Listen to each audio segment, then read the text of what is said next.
5:02 today, Baltimore's sex for repair scandal is back in court. Yeah, Charles Coleman's trial begins. He is one of the public housing workers who was accused by several women who live in Gilmore homes. ABC 2's Brendan McNamara is live outside Courthouse East in downtown Baltimore. Brendan, the first worker who faced the trial was acquitted at his trial.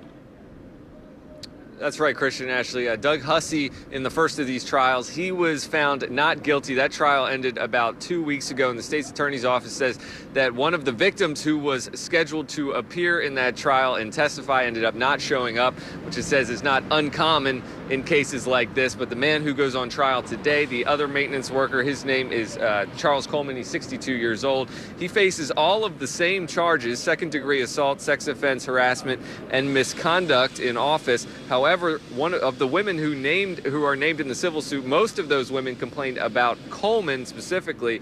And this all started about 2 years ago when the women living in Gilmore homes accused the two maintenance men of demanding sex in exchange for doing repairs on their homes. Baltimore police never got involved, but after the suit was filed, the state's attorney's office investigated, and those charges were eventually filed. In the civil case, the city ended up settling for millions of dollars and really changing the way that repairs were done at Gilmore homes and other public homes across the city. And eventually, Christian and Ashley, once Mayor Pugh took over, longtime housing director Paul Graziano resigned from his job.